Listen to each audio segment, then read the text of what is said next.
पूनम और आप देखना शुरू कर चुके हैं यूपी न्यूज एक्सप्रेस। आपको बता दें तरीके का बयान गृह मंत्री अमित शाह ने दिया। उनका कहना है कि अंबेडकर अंबेडकर अंबेडकर कहना ये फैशन हो गया है। अगर व्यक्ति इससे ज्यादा भगवान का नाम ले तो सातों जन्म के लिए स्वर्ग प्राप्त होगा। तो इसी मुद्दे को लेकर पूरे देश में बवाल मचा हुआ है। सारी राजनीतिक पार्टी यही जवाब मांग रही कि अमित शाह गृह मंत्री को इस्तीफा देना चाहिए। इसी मुद्दे पे बातचीत करने के लिए हमारे साथ जुड़े हैं स्वामीनाथ जायसवाल जी, जो अपनी बातों को बड़ी बेबाकी से जनता के सामने पेश करते हैं। सीधा सर से जुड़ेंगे, जानने की कोशिश करेंगे कि गृह मंत्री अमित शाह के बयान को सर किस तरीके से देख रहे हैं। सर बहुत बहुत स्वागत है हमारे चैनल में।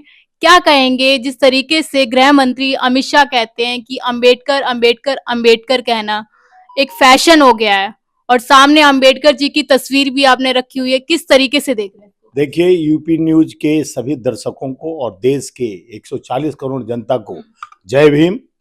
जिस तरह से आज देश की दुर्दशा का आलम वो मनुस्मृति के सोच वाले जो हमेशा सामंतवाद की बात करते हैं, जो बड़े पूंजीपतियों का साथ, जिस पे चर्चा संसद भवन इसलिए बना गया है कि देश के कठिन मुद्दों को जो संसद में चुन के आते हैं, जो बाबा साहब भीमराव अंबेडकर के संविधान का और विधान का व्यवस्था के तहत उसका कसम खाते हैं कि हम भारत के संविधान को अटूट रखकर एक हाथ कसम खाते हैं कि चुने हुए आए हुए सत्ता में बैठकर जिस तरह से जनता का काम करेंगे, तो जनता का काम तो हो नहीं रहा है। देखिए, अडानी 24 रुपया का सेव हिमाचल से खरीदता है किसानों से, और उस पर अपना टैग लगा के 400 रुपया किलो में बेचता है। किसान को मिलता है कितना है? 24 रुपया। तो उस पर चर्चा क्यों ना? 22 लाख करोड़ हमारे पैसा को जाके अमेरिका में घुस देता है, तो हमारे यहाँ 16 लाख करोड़ उसको माफ कर दिया जाता है, उसके बाद उसको लोन दिया जाता है। घूस देने के पास पैसा है, आपके बैंक खाली करके जो आज देश पे 275 लाख करोड़ कर्ज हो गया, जहां हम लोग 54 साल और 70 साल में सिर्फ 54 करोड़ रुपया कर्ज था, आज 10 साल 11 साल में 275 लाख करोड़ कर्ज हो जाती है। और सत्ता पे बैठे, सत्ता के गलियारे में इन लोगों का अहम अहंकार, ये कहते हैं बटोगे तो खटोगे। हम तो संविधान के धाराओं का, जो महात्मा गांधी को कहते हैं कि हम तो महात्मा गांधी को पिक्चर द्वारा जानते हैं, जो गांधी जी उसी गुजरात के पैदाइश है, उसी गुजरात में पैदा हुए और उनको पिक्चर से देखे हैं, पिक्चर से जानते हैं। ये दुर्भाग्य है ऐसे सरकार और शासन में बैठे लोगों को, जो गांधी के विचारधाराओं को पिक्चर द्वारा जाने, गांधी के चलचित्र को पिक्चर द्वारा जाने, क्योंकि उनकी मानसिक बीमारी है, वो गोडसे की विचारधाराओं वाले। आज वो जो बैठ के बंद कमरे में चर्चा 400 पार और बंद कर देंगे संविधान का बीड़ा पार, यानी संविधान बदल देंगे, वो मानसिकता तो बनी हुई थी, अंदर खोल रहा था अमित शाह के। अमित शाह रोज चर्चा करते करते संसद के पटल पर, राज्यसभा में संविधान पे चर्चा करते हुए, और जहां व्यवस्था के तहत उनको सम्मान करना चाहिए, आप बोल रही हैं ना, जिस तरह से बाबा साहब का नाम उन्होंने लिया, आज बाबा साहब को लोग भगवान की तरह पूजते हैं। क्यों पूजते हैं? देखिए, हम लोग भगवान को देखे नहीं है। बाबा साहब के विचार आपका लिखा हुआ पुस्तक है, जो हम भी पढ़ते हैं, हमारे आने वाला पीढ़ी भी पढ़ता है, और हमारे से पहले भी पीढ़ी पढ़ता है। वो देखे भी हमारे पूर्वज ने है कि बाबा साहब का भेष कैसा था, भूषा का कैसे संघर्ष किए थे। भीमराव अंबेडकर बनना आसान बात नहीं है, जिनका मटका का पानी अलग सामंतवादी छूने नहीं देते थे, छूत की नीति, जात पात, सर पे जूता उठा के लोग चलते थे। SC ST लोग, जाने नहीं दिया जाता, जूता सामने नहीं पहन सकते हो, कपड़ा नहीं पहन सकते हो, फटे गुदड़े में रह सकते हो, नाली के कीड़े हो, इस तरह का गंदगी भरी नियत और नीति से चलता था। इसी देश में जो मानव स्मृति इनकी थी, जो मनुष्य को घृणा से देखते थे, बाबा साहब के कलम की ताकत, संविधान जो बनाए। अगर कहते हैं कांग्रेस ने बाबा साहब का अपमान किया, कांग्रेस अपना करता तो इनका संविधान को कैसे मानता, बाबा साहब के विचार को कैसे प्रचलित करता। कैसे हमारे नेता राहुल गांधी जी निरंतर संविधान की कॉपियां लेकर पूरे देश में हर चर्चा में वो प्रति दिखाते हैं, चाहे भारत जोड़ो न्याय यात्रा हो, भारत जोड़ो यात्रा हो, तब भी संविधान की बात। और हम बाबा साहब को अपना आइडियोलॉजी मानते हैं, गांधी के सत्य अहिंसा के विचार पे चलते हैं, नेहरू के किए गए कार्य और राजीव जी के क्रांति के तरह जो संचार क्रांति पर हम चलते हैं, जिसमें दुनिया चल रही है संचार के विधि और व्यवस्था पे। आज देश बाद में अमित शाह गृह मंत्री जी कहते हैं कि मेरे बयान को, आधे बयान को चलाया जा रहा है। पूरा बयान भी हम चला के, उन्हीं के लोग चलाए ना पूरा बयान, उसमें हम कट नहीं किए, वो तो बोले हैं ना भाई, आप भी सुने, पूरे उनके विजुअल पूरा सुने। हम उसमें कट करके नहीं, कट तो वही लोग करना जानते हैं। हम तो उनके बयान को, जिस तरह से सोने डालो और आलू डालो सोने निकलेगा, तो ये मोदी जी बोले थे, राहुल जी पर टाला गया, पप्पू बना दिए थे राहुल जी को कितना दिन तक। तो जब राहुल जी का विचारधारा में ऐसा नहीं है, जिस तरह से वो नौटंकी किया गया, संसद भवन में जो नाटक चल रहा है, लोग देखे कि संसद में एक दिन का 6 करोड़ कितना लाख खर्चा होता है। आज 25 दिन के संसद में अडानी का मुद्दा हो, किसान, अपने देश में किसान नहीं आ सकता, अपने प्रधानमंत्री, अपने कृषि मंत्री से अपने समस्या, 100 लोग आने के लिए परमिशन मांग रहे थे, नहीं आने दिया गया, उनपे गोली बौछार, पानी का बौछार, लाठी चार्ज किया जा रहा है। अपने देश का युवा, आपके यूपी न्यूज है, यूपी में नौकरी बटोगे तो कटोगे और नौकरी मांगोगे तो पिटोगे। आज एक लड़का प्रोटेस्ट करते हुए, प्रभात पांडे, जो गोरखपुर का है बेचारा, 18 तारीख को जिसकी हत्या कर दी गई, पुलिस द्वारा मारा गया, उसका मौत हो गया, वो इकलौता बेटा था। इसी तरह हमारा एक प्रोटेस्ट करते हुए 18 तारीख को आसाम में एक युवा अब्दुल, उसकी हत्या हो गई। तो ये सब चीज को जिस तरह से इन्होंने एक षड्यंत्र के तहत यह देश को भ्रमित करने के लिए, जिस तरह से देश में आज नकारात्मक व्यवस्था को, और सौंग कैसा रचते हैं। कल परसों का नाटक देखे होंगे पार्लियामेंट में, एक सांसद गिरता है, 2 सांसद गिरते हैं, क्या नौटंकी है। एक सांसद कहते हैं मुकेश राजपूत की, राहुल गांधी जी के जाने के बाद हमको कोई किसी का धक्का लगा, मैं गिर गया। वो बाइट देते हैं, आपको बाइट भी पूरे चैनल पे बोलते हैं, और जो बेहोश हो जाएगा तो चैनल पे कैसे बोलते रहेगा, चैनल पे जाते जाता तो ये स्वांग रचा गया।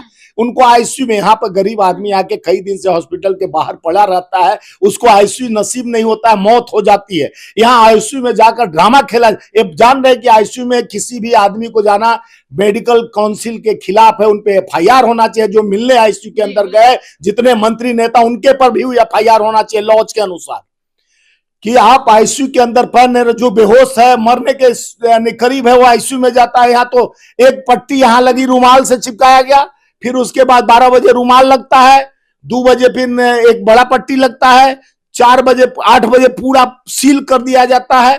फिर उनका जब रिपोर्ट आता है, चाहे एमआरआई हो, चाहे सिटी स्कैन हो, उसमें 0 आ जाता है। जब चोटें नहीं लगी तो स्वांग, सारंगी का स्वांग देखे, उन्हीं के नेता, उन्हीं, एक मिनट लेट मी फिनिश, उन्हीं के नेता लाल कृष्ण आडवाणी, जो संरक्षक हैं भारतीय जनता पार्टी को उपज किए, वो आईसीयू में, एम्स में भर्ती हैं। न राजनाथ सिंह गए, न रविशंकर गए, न प्रधानमंत्री फोन किए, न कोई गया, अपने नेता को देखने नहीं गए। यहाँ नौटंकी करने के लिए बाबा साहब भीमराव अंबेडकर पर इन लोग को, यानी इनको आइडियोलॉजी नहीं है, इनको मानते नहीं है, ये शर्म आती है इनसे माफी मांगने के लिए। जिस तरह से आप सवाल की, पहले सवाल का मैं जवाब दे रहा हूं, जो कहे कि ये लोग अंबेडकर अंबेडकर अंबेडकर इतना कहते हैं, अगर इतना भगवान का नाम ले लेंगे तो 7 पीढ़ी तक इनका स्वर्ग में चला जाएगा। अमित शाह जी का तो परिवार स्वर्ग में चला गया होगा भाई, नाम तो दिन रात भगवान का लेते हैं। और माननीय प्रधानमंत्री, भाजपा के लोग तो स्वर्ग के सीढ़ी पर चढ़ गए हैं, इसीलिए तो सीढ़ी छेक कर बैठे थे। वो लोग डायरेक्ट सोर्स से कनेक्शन है, उनका भगवान से कनेक्शन है, हमारा संविधान से कनेक्शन है। हम संविधान के बाबा साहब को भगवान मानते हैं, हम भीमराव अंबेडकर के आइडियोलॉजी को मानते हैं, हमारा संविधान इनसे चलता है। देश की विधि व्यवस्था तो ऊंच नीच भेदभाव था। ये है, जब गृह मंत्री ने ये बयान दिया, उसके बाद प्रधानमंत्री मोदी जी ने 6 ट्वीट कर दिए उनको डिफाइन करने के लिए। तो क्या भारतीय जनता पार्टी डर गई है कि ये बयान कहीं ना कहीं इस बार दिल्ली विधानसभा चुनाव? देखिए, बयान का हमें नहीं, खाली कांग्रेस प्रोटेस्ट नहीं कर रही है, पूरे देश के हर कॉलेज, यूनिवर्सिटी, जो SC ST बाबा साहब के आइडियोलॉजी को मानने वाले हैं, जो देश का युवा पीढ़ी है, कितने को आप मद्दई लाख बुरा चाहे तो क्या होगा जो मंजूरे खुदा। आज उनका जो अंदर मन में भी था, वो बाहर निकल के पाप आ गया। उस पाप को ये लोग चाहे कितना, ये जो त्रिवेणी यानी कुंभ लगा है, उसमें चाहे कितना हो गोता मार के भगवान को याद कर लेंगे। ये बाबा साहब का पाप जो लोग अछूत किए हैं, ये पार्लियामेंट के अंदर से, पहले भी देखे होंगे संसद भवन में, एक दानिश अली सांसद को कटुआ मुल्ला किस तरह से, ये लोग किसी का सम्मान का, अब राहुल जी पर आरोप ये भी लगाते हैं ना कि कांग्रेस भी संविधान का गला घोटती है और हाथों में किताबें लेके घूमती ये है। बताइए, कांग्रेस संविधान का गला घोटती तो संविधान का किताब लेकर चाहे संविधान की बात करती। हम हमारे नेता राहुल गांधी जी निरंतर कर रहे हैं जाति जनगणना, जिसकी जितनी हिस्सेदारी सर, जब आपकी सरकार थी तब क्यों नहीं की, सवाल ये उठता है ना। हमारी सरकार थी तब तो जात पात भेदभाव, आज हिंदू खतरे में है। किसके सरकार पे खतरे में है? भाजपा में आते 11-14 के बाद हिंदू खतरे में हो गए, लेकिन आज तक हिंदू खतरे में पहले नहीं थे। तो इनके जब देश के हर संस्था पे हिंदू बैठे हैं, राष्ट्रपति, प्रधानमंत्री, और वहीं हिंदू का अपमान करते हैं। जब देखी होंगी राम मंदिर बना तो कोविद को, न तो ये जो राष्ट्रपति हैं द्रौपदी मुर्मू को बुलाया गया, तो अपमान नहीं। संसद भवन बनता है, संसद भवन के उद्घाटन में जो संसद के मालिक होता है राष्ट्रपति, उसको नहीं बुलाया जाता है। गुहार तो ये लगाते हैं ना कि हमारी सरकार में राष्ट्रपति जो कि खुद दलित है, अगर हम दलितों का, ये दलित का मुखौटा डाल के दलित का अपमान कर रहे हैं। ये लोग क्या है, पिक्चर बना, कल का पिक्चर परसों का पिक्चर नहीं देखी ना, कि फिर उसके बाद दूसरे दिन क्या होता है आपको दिखाएं क्या मैं फोटो? दूसरे दिन आप वहां से पट्टी गायब हो जाता है, एक चोट नहीं दिखता है। ऐसा कौन आविष्कार हुआ हमारे देश में कि एक दिन में आईसीयू में पड़कर आदमी मौत के करीब पहुंच जाता है, उसमें इलाज चल रहा होता है, उसके बहाने हमारे नेता राहुल गांधी जी पे एफआईआर, अटेम्प्ट टू मर्डर तक केस लगा दिया जाता है 181। जनता जो हम उसी संविधान के तहत जाते हैं केस के लिए, तो हमारा केस नहीं लिखा जाता। आप देखे होंगे महिला पहलवान प्रोटेस्ट किए, उनका केस नहीं हुआ, इतना तत्परता पर नहीं। ये पार्लियामेंट और संविधान के अंदर की बात थी, इसमें केस पुलिस तुरंत दायर कर लेती है। वो बेचारी कई साल तक ये लोग प्रोटेस्ट करते रहे, कई महीनों तक नहीं हुआ एफआईआर। अंत में सुप्रीम कोर्ट के आदेश पर केस हुआ, हाई कोर्ट के आदेश पर केस हुआ। तो ये देखिए दोगला नीति, दोगला व्यवस्था ये लोग देश में कब से। अब देश में महंगाई पर चर्चा न हो, युवा बेरोजगार हैं 42.5%, जो 25 साल से कम उम्र के। आज देश में एनसीआरबी रिपोर्ट में देखिए, आप उत्तर प्रदेश न्यूज चलाती हैं, जो रेप उत्तर प्रदेश में कार में बैठा के लखनऊ में, कानपुर में, बनारस में आईआईटी के छात्र के, भाजपा के, और वो जो घूम। योगी जी कहते हैं कि उत्तर प्रदेश में कानून व्यवस्था काफी कड़ी है। अभी आपको संभल वाली घटना, 5 लोग की हत्या हो गई, देखा सर, उस पर चर्चा करना चाह रहे थे हम लोग संसद में, वहां जाना चाह रहे हैं हमारे नेता राहुल गांधी। अभी वहां पे बुलडोजर चल रहा है। हम लोग अभी बाबा साहब के अपमान का बदला के लिए बात कर रहे हैं। आज उत्तर प्रदेश में रोज बुलडोजर अभी चल रहा है, जाके आप कवर कर सकती हैं। उनके जो आइडियोलॉजी को मानने वाले हैं आरएसएस प्रमुख मोहन भागवत जी कहते हैं कि अब मंदिर मस्जिद नहीं किया जाए। 2022 के बाद अब जब हमारा मंदिर जो था मकसद राम मंदिर, वो मिल गया, जब अयोध्या का हासिल कर लिए, तो और मंदिरों के चक्कर नहीं, विकास की बात करनी चाहिए। तो ये लोग बटोगे तो कटोगे, एक रहोगे तो सेफ रहोगे।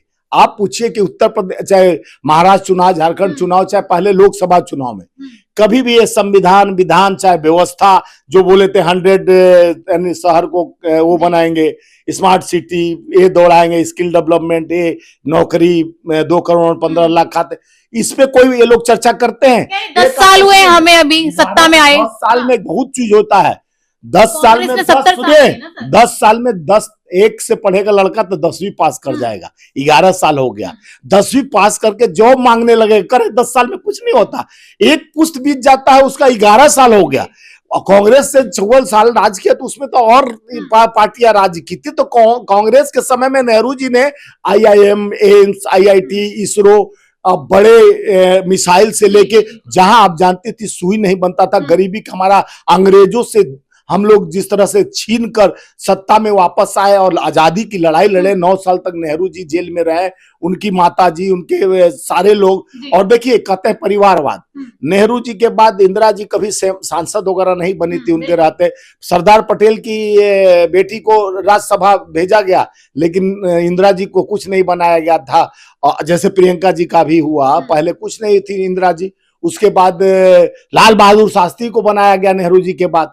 इंदिरा जी नहीं ना डायरेक्ट बैठ गई भाई। तो ये परिवारवाद, जैसे इनका अमित शाह का बेटा क्रिकेट बोर्ड का चेयरमैन बन जाता है, परिवारवाद में नहीं आता है इन लोग का। तो एक और तो वो सही खाता ना भाई। देखिए देश का दुर्भाग्य है जो हमारे संविधान को तोड़ने वाली पार्टी जो झूठ बोलकर सत्ता में आती है, जिसको हमको भ्रष्टाचारी कहती थी, आज बताइए भ्रष्टाचारी किसके साथ है? अजित पवार, हेमंत बिस्वा शर्मा, छगन भुजबल, नारायण राणे और जितने भगेड़ू, विजय माल्या और मोहिल चौक से और जो नीरव मोदी, ये सबसे पैसा नहीं आया। बैंक खाली खाता कर दिया गया देश का। देश पे कर्ज हो रहा है, सवाल नहीं होता संसद भवन में उठाने के लिए। लास्ट सवाल, जिस तरीके से बाबा साहब अम्बेडकर को लेके गृह मंत्री ये बयान देते हैं और उसके बाद उनका इस्तीफा मांगा जाता है, क्या वो इस्तीफा देंगे या नहीं? देखिए जिस तरह का वो उद्दंडता किए, उनका सोच पहले रहा, एक तड़ी पार रहे हैं हमारे, क्योंकि जाकि उनका भावना ही था बाबा साहब को अपमान करने के लिए, षड्यंत्र करने के लिए, संविधान बदलने के लिए। इनके आत्मा में था बात जो प्रकट हो गया।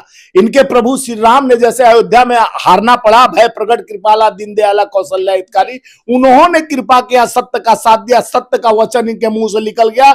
आज बाबा साहब का अपमान हुआ है, हिंदुस्तान इनसे माफी, और इनको गद्दी छोड़नी पड़ेगी।